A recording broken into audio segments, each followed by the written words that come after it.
Today we're talking about some Advanced Dungeons and Dragons First Edition, and specifically on the how do I do fighters? How do I DM it? How do I play it? And what can I do with my fighter to turn all of this into something much more useful?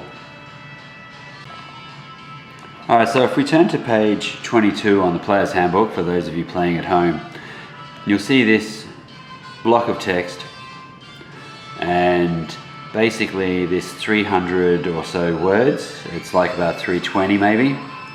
And this is all about the fighters. Well, it kind of isn't, because about the only thing that's in here that's in there is in the second paragraph, roughly in here. Fighters are the strongest characters regards to sheer physical strength. They are the best at hand-to-hand combat. Any sort of armor and weapons is usable by the fighter.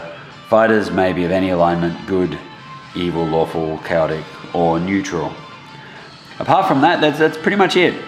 It goes a little bit about that you can have magic items, that you can become a lord of a manor, and that you attract bodies of men.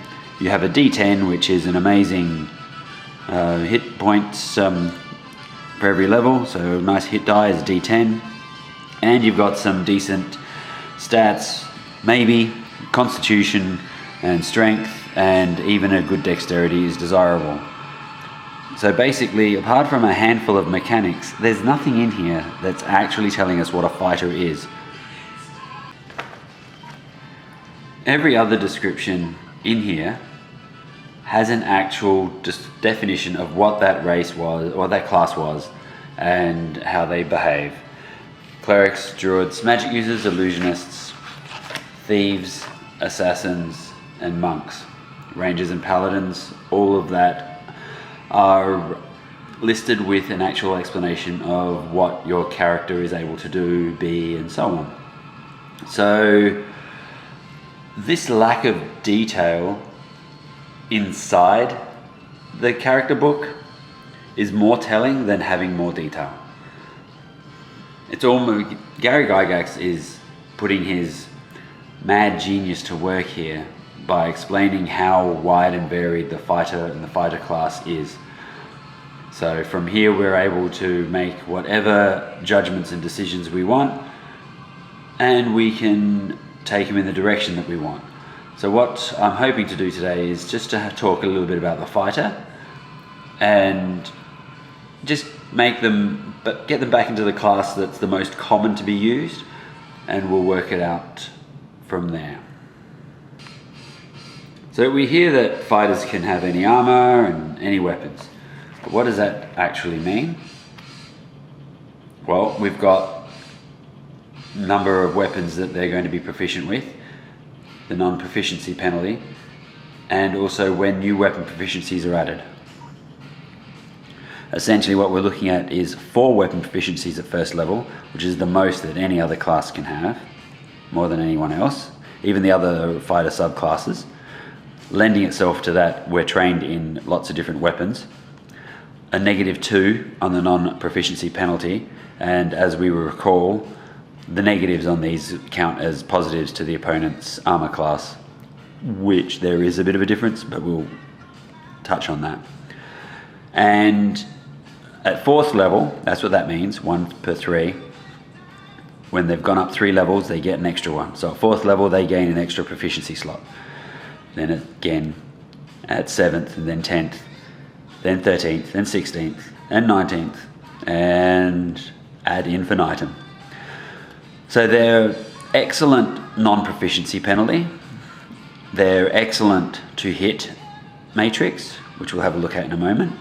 And the number of weapons they're able to carry all lend themselves to these guys being the primary combat monster of the party, the muscle and bone, as they say. So this is their matrix, which is for fighters, paladins, rangers, 0 level humans, halflings, and so on and so etc. So you've got these 0 level right there.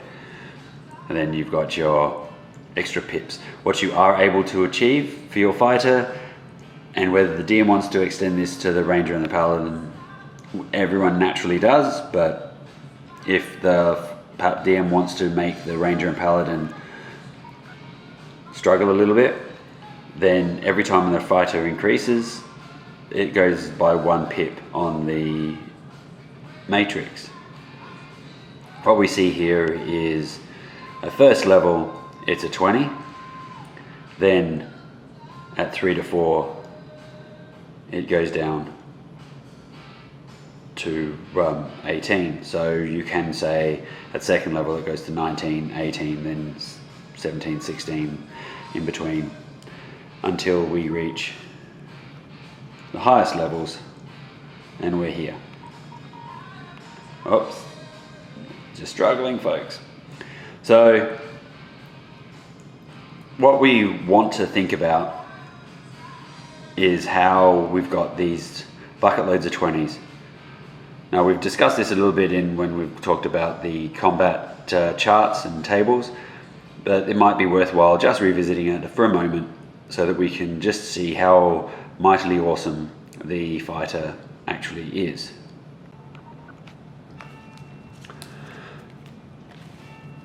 So if we're facing off against an opponent that has, we'll just say it's plate and shield, which is base AC 2, and let's give them a dex adjust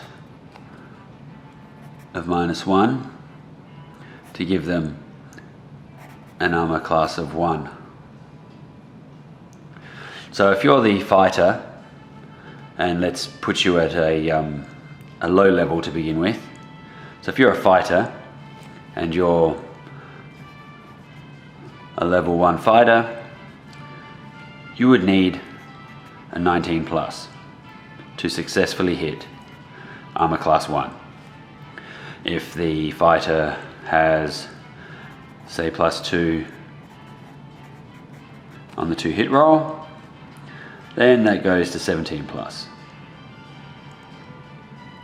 The 2 going up, +2 on the 2 hit roll, 17 goes 19, etc. Now, if the fighter is using a broadsword, that is actually a -3 on the adjustment for base AC 2.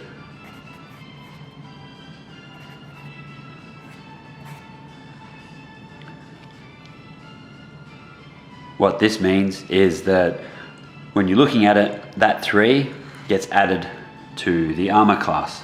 So now the new armor class is -2. People are going to be saying, but bear with me. Now, we also have, so we're using a broadsword. This is assuming proficiency to begin with. +2 to hit. So now, when we look at the chart, what we need to hit -2 is new target is a 20 plus. Don't forget the +2 for strength, which equals 18 plus. So basically, the fighter to hit with a broadsword against plate mail and shield, and the person has a dexterity adjustment for 1,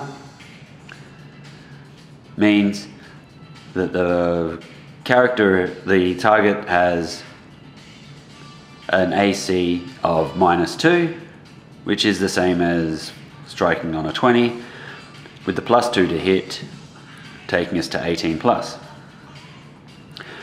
If you're thinking we just adjust dice rolls and -2 and the +2 and that's a -1 and whatever else, it doesn't, it sometimes works, like it does sometimes work, where you can just go, I'm offsetting, but there are a lot of instances when it doesn't. And what you can end up doing is making a target accidentally unhittable because they've got a -5 on the hit roll, as opposed to the +5 going to the armor class. So anyway, I mean, yes, there's a lot of this, but also that's fine for all of that, obviously, but a level 1 something else, like a thief, totally different. But anyway, so basically that's how that roughly works itself out.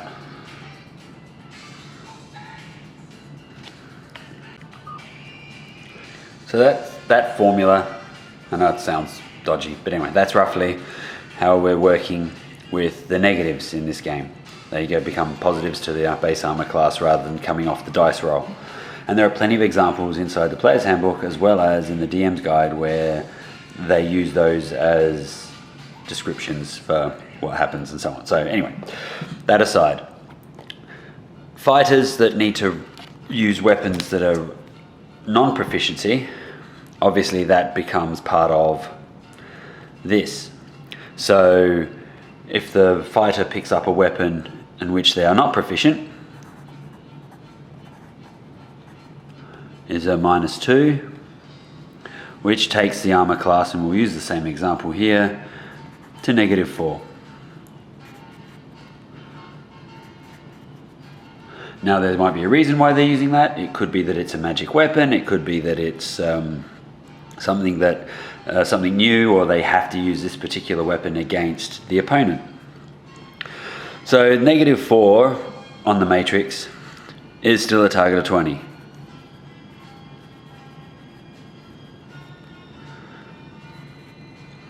And let's say that this new weapon is a longsword +1 because the fighter is not proficient in the longsword. So not only do you get your +2 strength, but a +1 on magic, which may be required against this person or something, a potion of invulnerability or something along those lines. Now, our target of 20 becomes 17 plus, because the armor class of -4 has still a target of 20. If we put these applicators directly onto the dice rolls, you've got an unhittable target. That's all I'm saying. So there are times when you will have an unhittable target. For whatever reason, the adjustment's been pushed out so that it's a negative AC is so high that the character can't hit it. Obviously with the +2 and +1, they've got up to 23s. If they roll a natural 20, they get you to 23, which puts you pretty high up in terms of what you're able to hit. But still, there might be something that takes you to a position where you can't hit. We've covered that. I think that I've explained this, and we may not have to revisit it again, but I just wanted everyone to know what page we were on and why that -2 is awesome, really, because what we're looking at here is every other class except for, I think, the assassin and the other fighter subclasses are much higher than that. Thus the penalty for using weapons that you're not proficient with, you're much more penalized for it. So this is the basis of combat. Just keep that in mind as we discuss fighters in general. Now, also, as many of you do know, my particular penchant for the game is pre-1985. And so there are certain elements that can be added later in the game that make fighters take them into a different direction. Now, there were provisions for weapon specialization way back, well before 1985. And they were only open to fighters alone, and that was through, I can't remember what the article, where in the article was published, but it was like 81, 82, and the specialization allowed you to go to like just increase your +1 to hit and +2 to damage, just like the normal, but it was only available for fighters and nothing else. If your DM wishes, of course you may.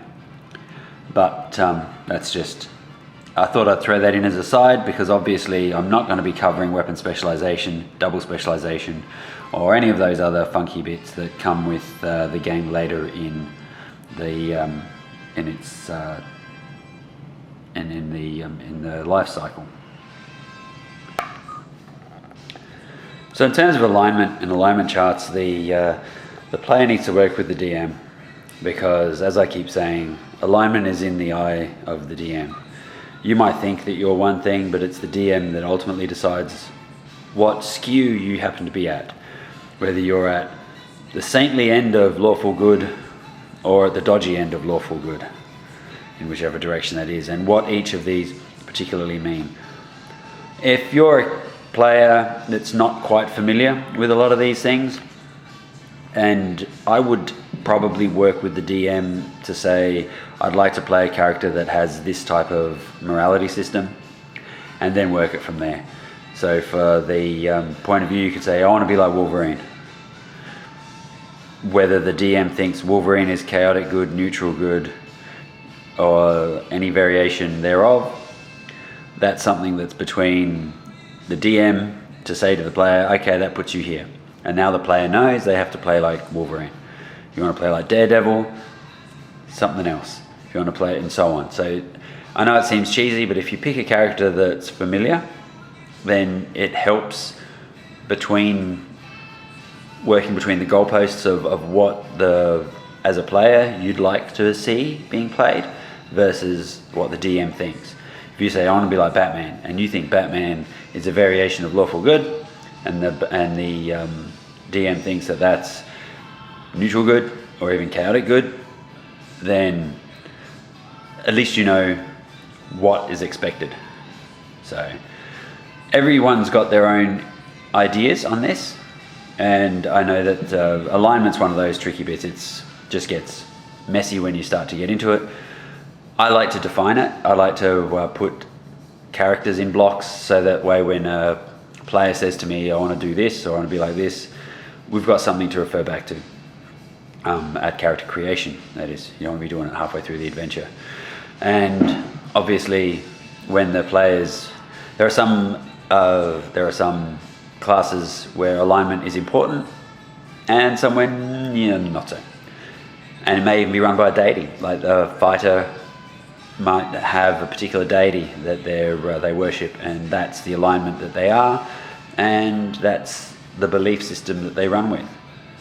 So what they do is to protect people. What they do is to defend the weak, defend the poor, defend the sick, to defend the whatever, to do one's duty, or to do one's job, and be purposeful and mindful and so on. There's all sorts of different aspects to the personality types, and that's where, from an alignment point of view, fighters have got to sort of figure it out and work it from there. If you're going to be a mercenary, then you could be lawful neutral, because you work to the contract. That's not within spec of the arrangement or the contract.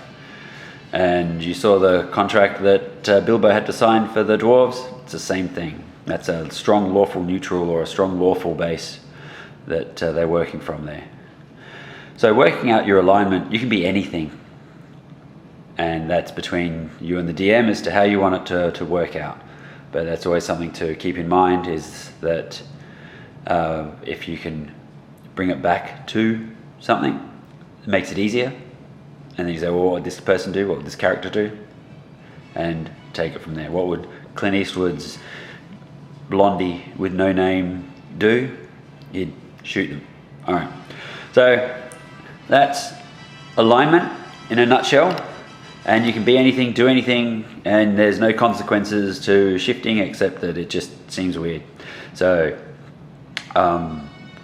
walk it through with your DM and decide what you're going to be at that point.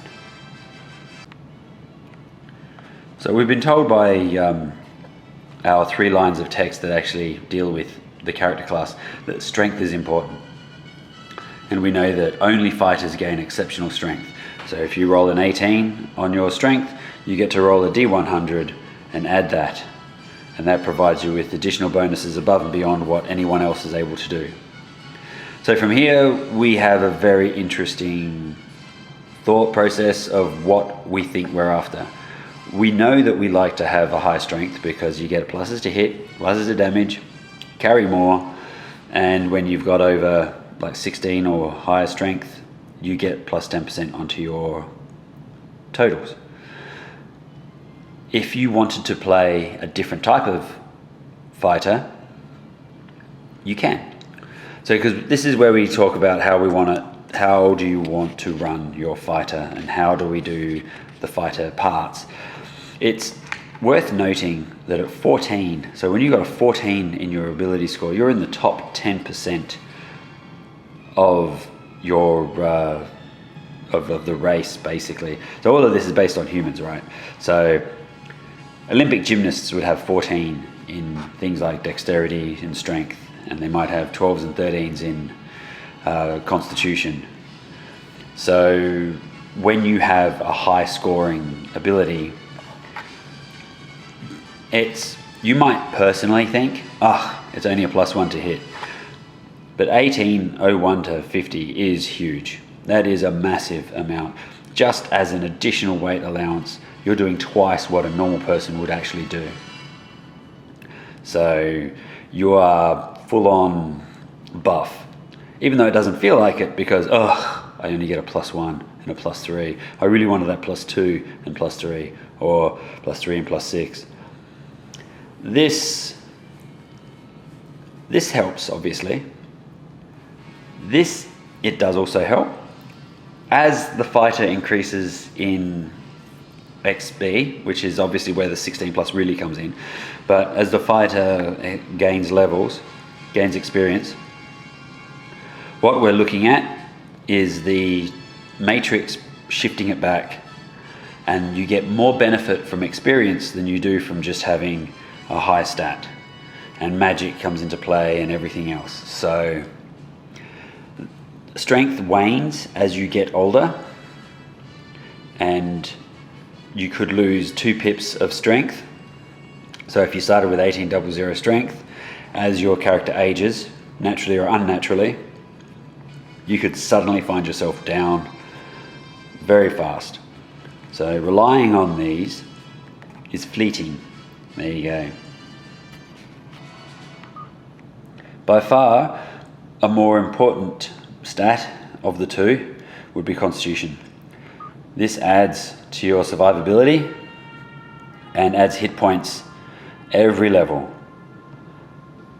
So if I've got that +3 and +4, and if you're a dwarf or a half orc, you've got +5. That every level is more than enough to sustain you and keep you alive longer than basically anyone else. If you remember that a normal human has about 4 hit points, 3 to 4 hit points, and a militia has 4, 5 or 6 hit points. When you're a fighter, okay, you have to roll your d10 and you might get a little bit under, you might get a little bit over, but you will always gain, as opposed to the militia not. You might get pushed around and beaten up by a militia at first level, and then when you come back into town as a 4th or 5th level, you're taking names. So what you want to stick with, perhaps, yep, it's nice to have a high strength. Constitution keeps you alive. And if Constitution keeps you alive,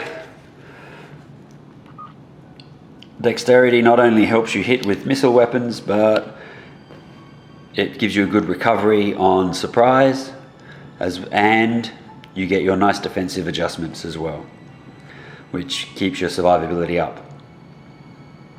So all of those things are what keep you alive. Strength keeps you, or it makes you able to help in terms of doing what fighters do, punching, hitting and carrying. But if you're a frontline fighter and you're going to be more taking all the hits, then you either want to avoid it, have a high dex, or just be able to absorb it and have that constitution. So they're those stats that are considered the most important for a fighter. However, What do the other stats do? I mean, obviously intelligence, you get languages. But again, as we were saying before, once you get to a certain point, you are at the top end of town with the intelligence scores.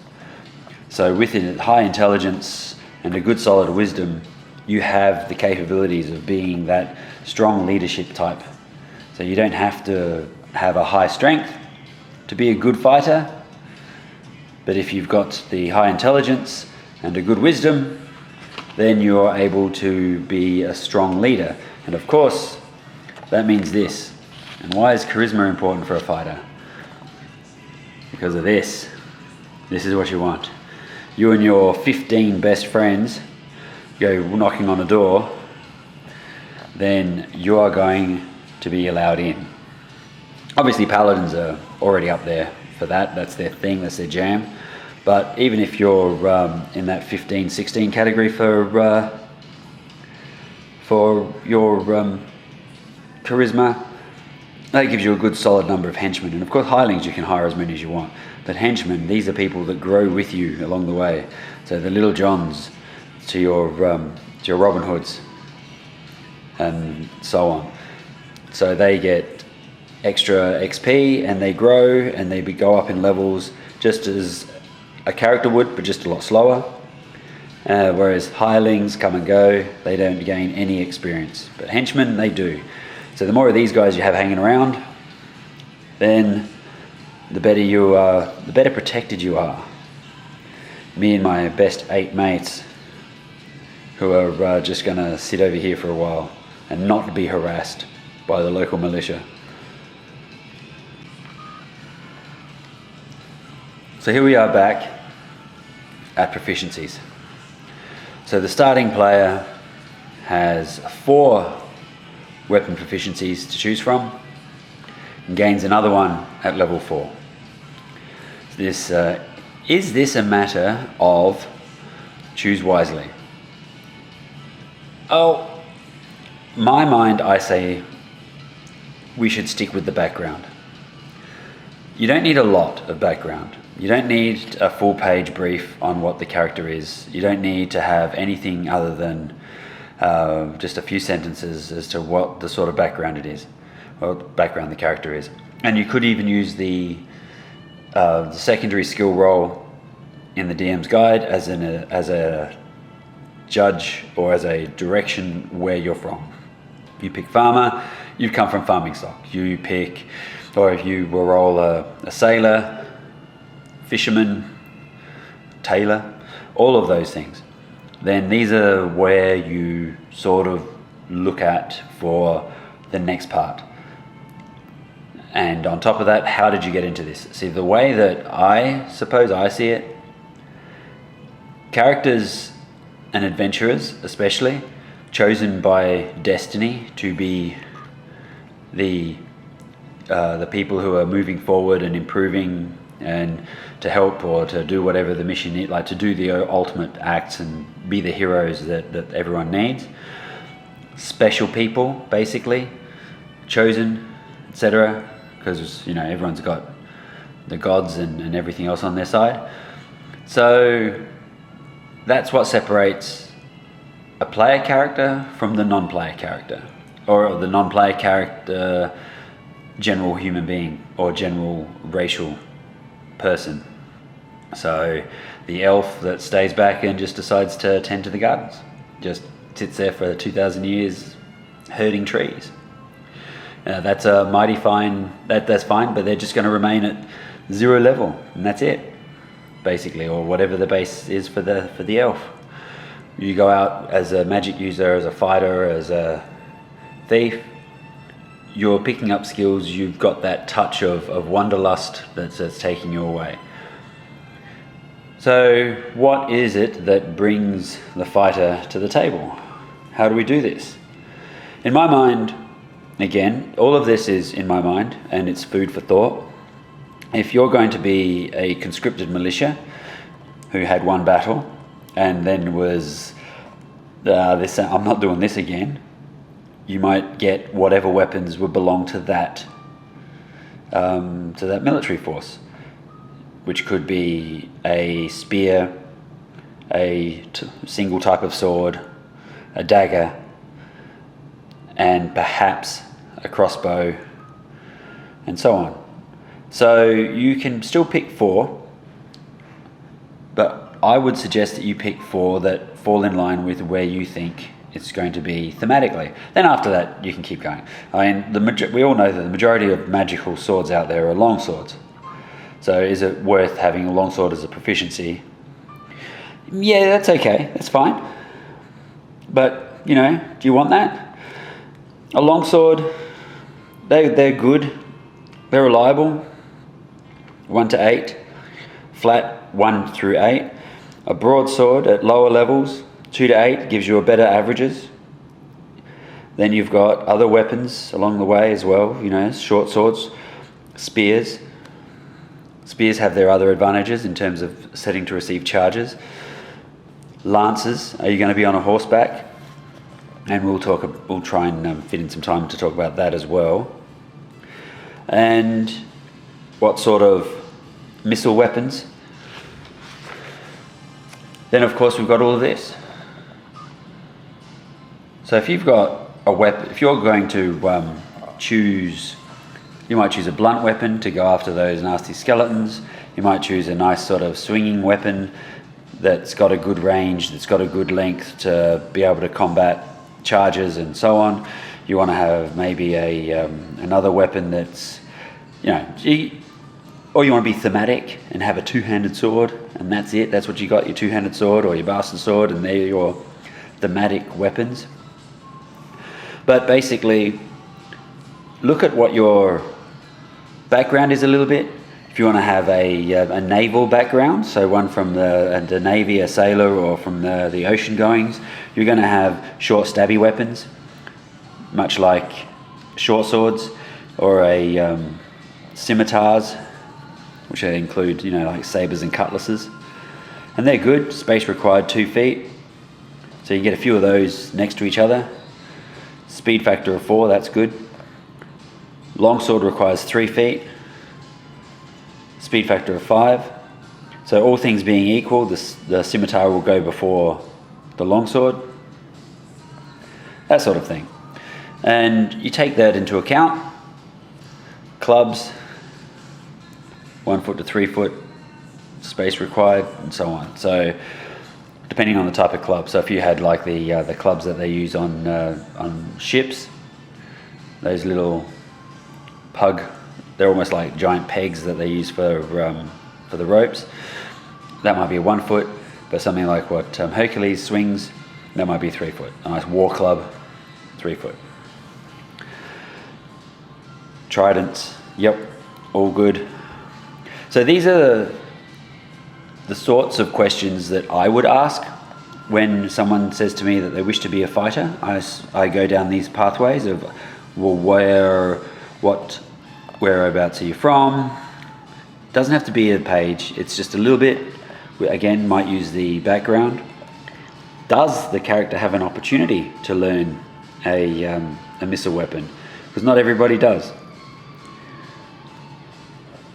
So they might have been part of a particular unit where it was all close combat.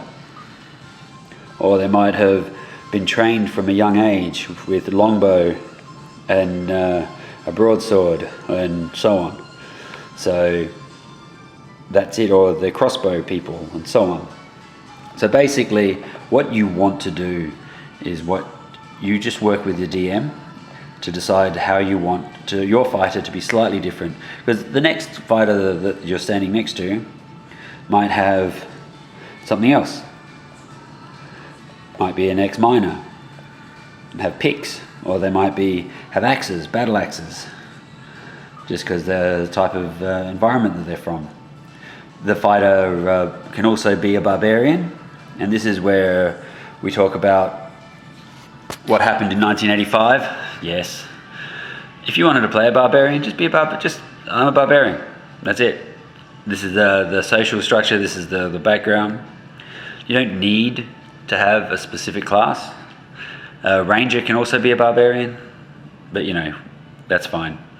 So depending on what you want to do and what you want to be, will make all this fit. And then that's your start. Once you start, much like the magic user with spells, what you start with isn't what you are for the rest of your career. It's just what you've got as your ground, and then you work it on from there. So at 4th level, you might decide that you're going to go in another direction. Pick up that longsword that you've been working for so that you can use that +2 longsword without having to have the non-weapon proficiency bonus or adjustment. And that brings us to, what do we do with this? If you're a landlocked, land-based fighter that's never been on a horse before because they've been a farmer and they can ride a horse, but not for combat, suddenly wants that and wants to get into the tournaments and wants to have a lance and so on, what exactly happens? Well, that's where training comes in. In my mind, when fighters increase in level and they go and get trained, this is what they're doing. They go find someone who can help them in this, and they can work out how they're going to use the horse in combat, because the horse has to feel comfortable with the rider, as well as the rider obviously being comfortable with the horse. But it's fully capable of deciding, well, if you jump on a horse and decide to just get into combat on a horse that you've never really ridden before and you're not familiar with, I'd apply a non-weapon proficiency penalty pretty much straight up, because the horse itself is part of the whole weapon thing. Then the player will say, I want to learn to do horseback combat. And then when they level up and they do their couple of weeks training, that's what gets included. And they find the right people to teach them that, and then Bob's your uncle, they're on a horse. Then at 4th level, they can learn the lance. And then there you go. So you're looking at, sometimes, if your character immediately learns the lance, that will include horseback. You can be proficient in a weapon and not have one. You can say, I'm proficient in the lance, longsword, longbow, and a dagger, but only actually have enough money and the capabilities of a longsword and a dagger, but you're still proficient in those other weapons. It's just that you don't have them on hand at the moment. Then once you get into a battle, then once you've got a few funds behind you, you can top it all up. But in my mind, that lance also includes a little bit of horseback understanding as well. So that's sort of where I go with it. But again, that's a DM question, and the DMs have to figure out some of these things, because it's going to come up. Everybody wants to jump on horseback, and eventually there's a tournament, and everybody wants to get involved in tournaments, because tournaments are fun. I love tournaments. So here are some fighters that we made time ago. We've got Patricus, who's our human fighter from Nyrond, and the stats. And what I did was look at what I wanted this guy to be. He didn't actually have a secondary skill of note, so I actually figured he was already in the militia or in the military, and that was where he started. So I looked at the Nyrondi military, and there were longswords, spears, daggers, and shortbows.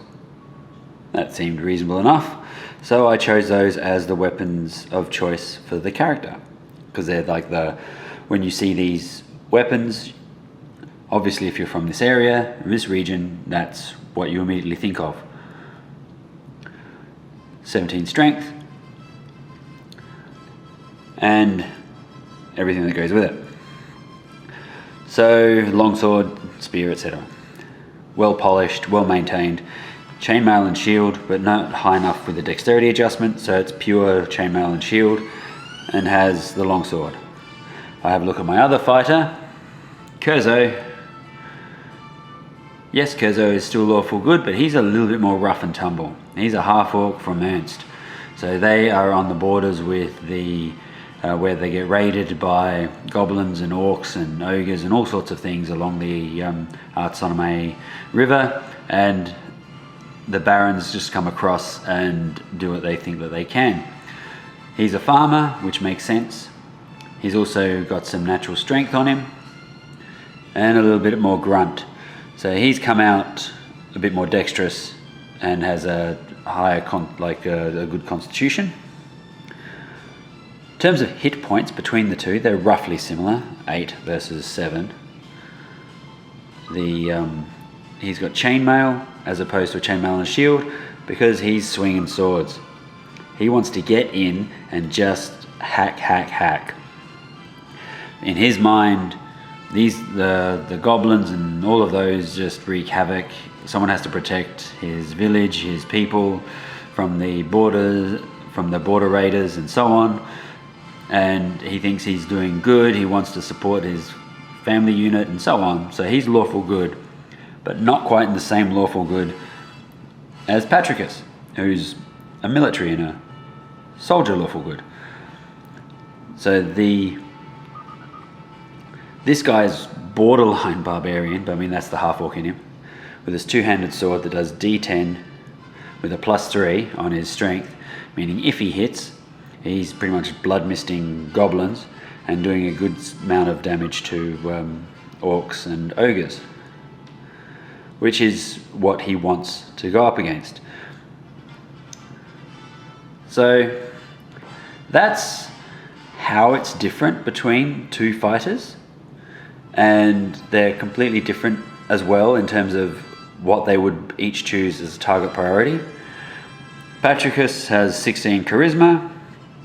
He was a leader of a small squad, I figured, or sergeant, or guys that, or whatever. Not terribly intelligent, just average. Yeah. But his judgment is a little bit above, and everything else. So you don't have to just make them all cookie cutters and just cut and paste. You can actually put a little bit of personality into the different fighters, and they sound different and look different. I've got some fighters where they are coming off from being ships, and the players have started them on leathers and studded leather armor, because it's just easier if you're on a ship than rather running around with full plate armor or chainmail. Later, as they continue on, yeah, absolutely. Then you've got mercenary units that have special insignia on their shields, and so on. So you put a little bit of personality into these things however you want. But I just sort of think that there's enough in here. There's enough not said in these 320 words or whatever it is. It's about that. There's enough not said there to be able to build an open base. You could be anything. There's no example of what a fighter is in here, where there is examples of what the other classes look like, because they're a little bit more specialized and a little bit more pigeonholed. Even when they talk about assassins, they talk about assassins as spies. Their secondary function is being spies and infiltrators and so on. Whereas the fighter, there is none of that. You can be anything. Of course, you're limited by what the character class and what the race and what is available. You can't be a ranger fighter. But as a fighter who hangs out in the woods and wilds, you can learn some things, but you can't track as such. Not in the way that a ranger tracks. Rangers track almost with a near magical sense as they feel the earth and say, a hobbit lay here. But fighters still have their place. So in terms of defenses, obviously saving throws come into play, and we have 0 level fighters, obviously. We also have first and so on. They go up with a little bit faster in terms of the blocks. Others are every 3 levels or every 4 levels or 5 levels, whereas they go up so from first level to 3rd level to 5th level, they go up and they drop a point or even 2 points in some instances. So their saving throws, which represent their survivability, their robustness, their experience in avoiding certain aspects of the world, this is where they become better. Eventually 3, 4, 5, 5, 6, even down below we're talking the other classes barely come close to what the fighters do. Barely. But they work their way to it. They just become tougher in what they understand, and they're constantly adapting and constantly learning on how to defend themselves against these sorts of attacks.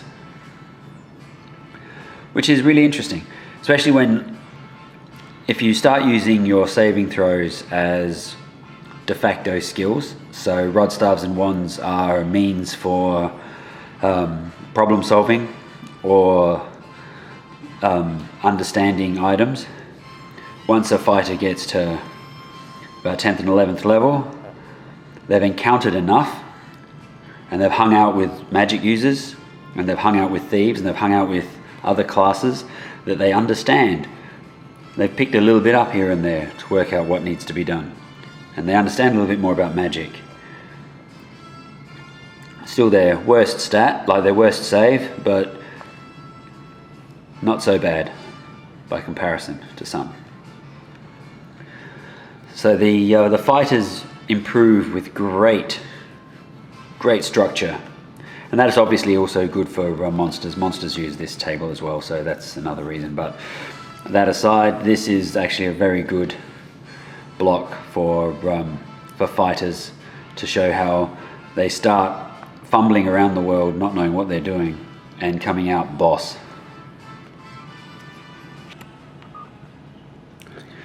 Okay, so let's do a bit of a math hammer on weapon specialization. So here we have a character here. The opponent is armor class 6. We'll give them the same opponent, armor class 6. Doesn't matter anything else, we'll just try to keep it bare bones and together as possible. I will give 17 strength to the character on this side, which is +1 strength and +1 to damage. So basically the hit value goes from 14 plus to 13 plus, and an average damage going to 5.5 points, which means we're looking at roughly 1.9 points per round of damage, because you've got a 35% chance of hitting every round and so on. But when you hit, obviously you're doing damage, but you're looking at that's roughly it. In 3 combat rounds you'll do your 6 points of damage and so on. So it should roughly work out. So the specialization effect,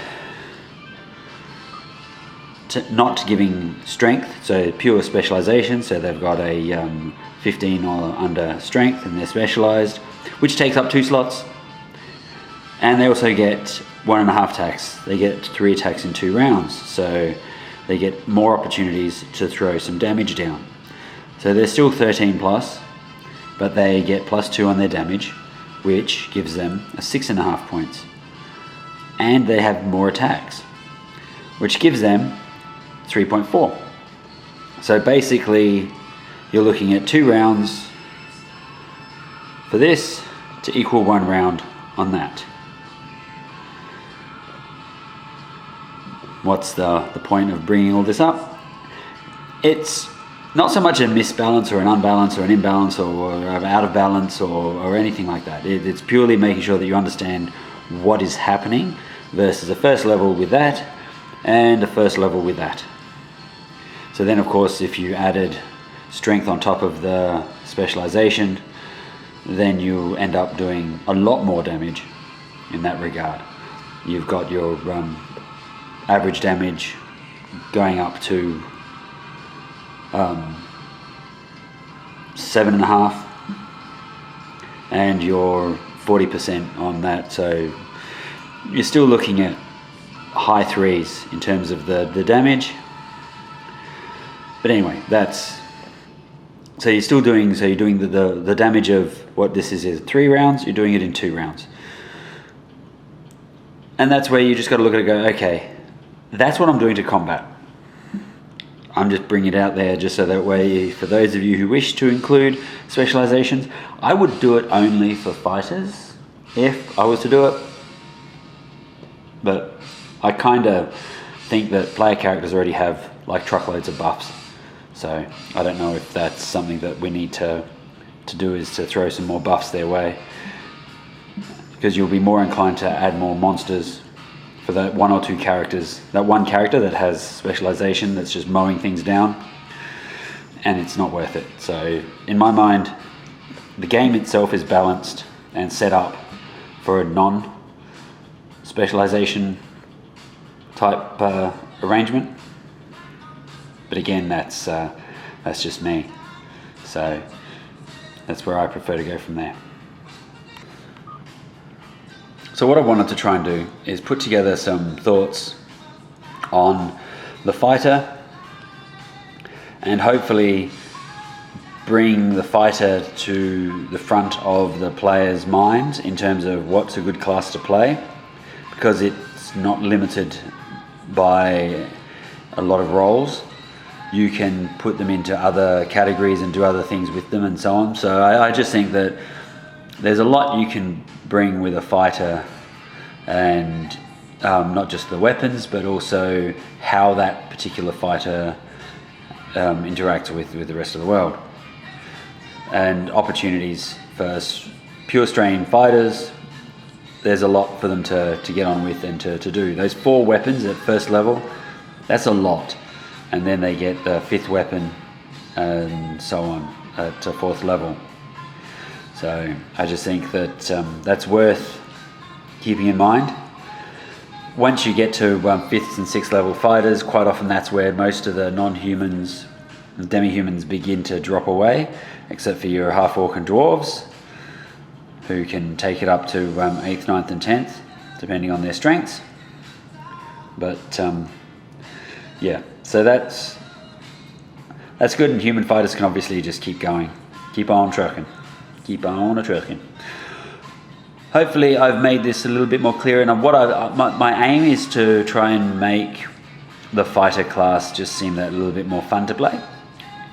Try to change a few minds and ideas about how it's put together. The fact that it has no information is good, because it's not pigeonholed to a particular role or spot in the party, or what the player can do with it. You want to be a foppish aristocrat, you want to be a career soldier, you want to be a farmer that's just picked up a weapon because he's sick and tired of things constantly attacking the village.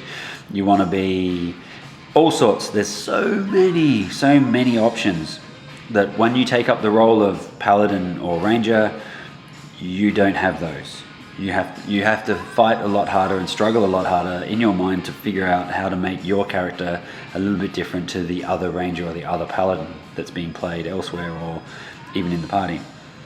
So there are some ways, obviously, but the fighter, magic users can do it by the magic. Once they start adventuring, they choose how they research their magic. Clerics always have their deities and what they can do. Thieves are put together by the thieves guilds. Assassins, spies, and so on, they've got a lot more options. Monks, same sort of thing. So how the monasteries work and how the guilds work affect those. Whereas the fighter just sort of sits there alone. So hopefully I've tried to shine some light onto that and to bring it out so that people can have a look at it and enjoy it. So that's this one done. I just want to thank people, and I want to thank everybody, and remind everybody, to have a cruisy look at the Patreon. And I've got the character sheets up there if you wanted to download them that I use. I use the character record sheets from the good old days. So you can, and they've got a special switch on there that allows you to use the ones from, so that they're for 1985 and plus. But get on there, have a look. I try and update some things. I know that bit on Slack. But thank you so very much for your patience, and thank you so very much for your support. I really appreciate it. It's great. This is fun, and we'll have a go next time. I'd love to hear some stories about some fighters. I'd love to hear what you think you would do in what your DM rules, because I'm sure there's a lot of homebrew options out there for these things. So anyway, all right, stay safe and have a good one, and make sure you're rolling those dice. All we can do is just keep rolling dice because the dice don't lie. All right, thank you so very much.